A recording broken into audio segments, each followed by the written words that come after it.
Okay. Good morning, everyone. So today I would like to take you on a journey into South Africa's thicket vegetation to discover what small rings have to say about survival, change, and resilience. So I'm assuming that most of you here at Thicket Forum are already quite familiar with thicket, so I'm going to spare the lengthy introduction. But I would like to emphasize that thicket is a type of evergreen vegetation. So it's found primarily in the Eastern Cape in semi-arid regions that are characterized by variable rainfall and often extreme temperatures. One big question we haven't been able to answer yet is where are all the young canopy seedlings? Even where restoration efforts have begun, these canopy seedlings take years to return. We know that these seedlings need the right microclimate to germinate, including shade, moisture, and a rich topsoil. These microclimates are often provided by nurse plants like Portulacaria afra. So if we ever find seedlings present at a site, we only ever find them underneath an existing canopy and not out in the open, which is partly what makes degraded landscapes so hostile and unsuitable for their return. Even though canopy species do produce seeds, we rarely ever see the replacement of these trees via seedlings. Instead, these trees rely on resprouting from underground burls. Currently, we don't know much about thicket regeneration, but it's thought that these dynamics are very stable, and these life strategies have probably been ongoing for a very long time. This brings us to dendrochronology, the study of tree rings. Information hidden in tree rings can be used to understand ecological processes over time, or to inform on the age and successional status of tree stands. Where growing seasons alternate between periods of growth and rest, trees produce rings that consist of a light early wood and a dark late wood. Often one ring is produced per year, which means that by counting the number of growth rings, we can determine how old a tree is. And the width of each growth ring will reflect exactly how much that tree grew per year. This is because trees are influenced directly by the environment, so in theory, trees act as a natural environmental record. In semi-arid systems, it's unclear whether trees are able to form annual rings, which is a central issue in developing this type of tree ring research in the Southern Hemisphere. Until now, there have been no reported dendrochronological studies on subtropical thicket species, which is where my study comes in. I focused on canopy-forming species like Pappea capensis and Euclea undulata from a sample site in Kirkwood near Addo. The aim was to use tree rings to investigate the ages of these woody canopy dominants and to investigate whether thicket tree rings can tell us anything about the climate record. So the sample site in Kirkwood is adjacent to a citrus farm, which was already earmarked for clearing. So with a permit, this was the perfect opportunity to take stem cross-sections. So using simple tools like a chainsaw, sandpaper, a scanner, and then free software like ImageJ and R, I prepared cross-sections and then I analyzed their growth rings. So after doing all of that dirty work, what I found was that Pappea capensis did in fact have visible growth rings, which I was able to count and measure. What I found was that most of these Pappea capensis stems ranged in age from between 77 to 148 years, with a mean or average age of around 115 years. So this may not sound very old, but a 148-year-old stem would have started growing in 1877. So this was before electric lights, before cars and planes, and even before both of the world wars. So it was, in fact, very old.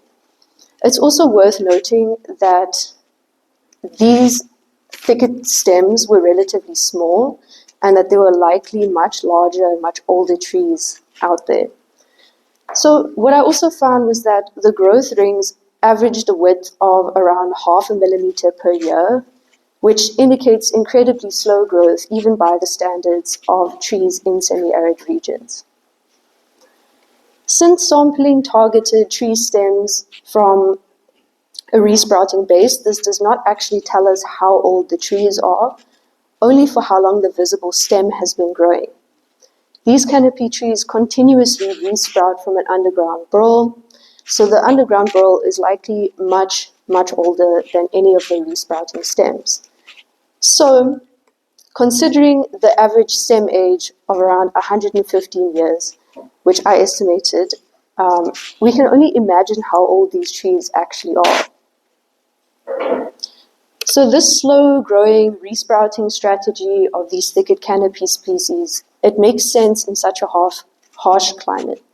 And we speculate that instead of investing resources into growing vulnerable seedlings, these trees direct resources to underground structures, which allows them to resprout when conditions are favorable.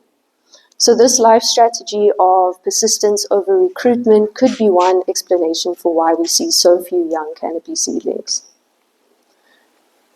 There is uncertainty regarding whether or when these canopy species will be re-established in restored sites, but Van der Veever suggests that this will happen at a post-restoration age of around 40 or more years. So only then will we begin to see seedlings, and this does not include the time that it takes them to reach full canopy height. So if we are removing trees that are potentially hundreds of years old, it may take just as long to see them fully recover. To address the other aspect of my project, which is the big question of can thicket tree rings actually tell us anything about the climate record? Liebig's law, or the principle of limiting factors, states that plant growth is limited by its scarcest resource. So in semi-arid environments, this limiting factor is often rainfall. This would mean that when there are periods of good rainfall, trees would produce wide growth rings, and during periods of drought, trees would produce narrow growth rings. So here I have a spaghetti plot of all 10 Pappea capensis trees that I included in my study. So if we look here, you can see that there are patterns of very wide and very narrow rings. So there's quite a lot of variability if you just look at it visually. And now the question is, this seems to be a response to some sort of environmental variable, but is this a response to climate, or more specifically, rainfall? Now, when we compare each tree's growth trends with rainfall data for a 40-year period, we can see that for some sections of this period, we have similar trends between the rainfall and between the Pappea capensis growth, with shared peaks and shared troughs, but then for the rest of the period, the trends don't align very well at all.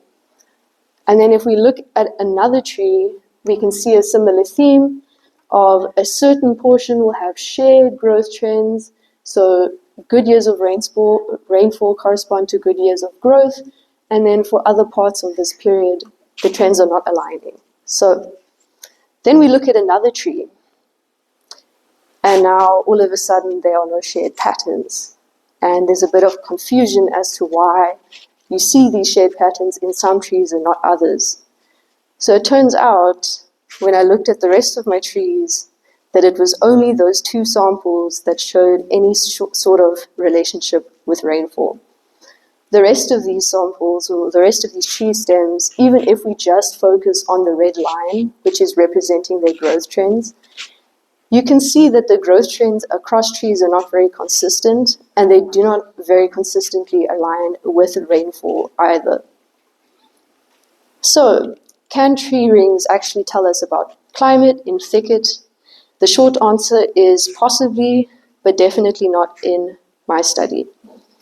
So, even though some trees did have good growth spurts during wetter years, overall the trends did not line up very consistently or across individual trees. So this would suggest that other environmental factors or even ring anomalies may be masking any type of climate signal if present. So further investigation is warranted into why thicket tree rings do not capture climate trends very well. So what does this all mean? Although growth trends did not align well with precipitation, stem ages suggest that thicket trees are incredibly old. This would mean that restoration efforts will take a long time, possibly even generations. Now, does knowing the minimum age estimates for thicket canopy trees change how you feel about thicket degradation and the real extent of these impacts? So to finish off, I will leave you with a final question of, should we continue risking the loss of ecosystems that might take decades to hundreds of years to fully recover, or invest more in protecting what we still have?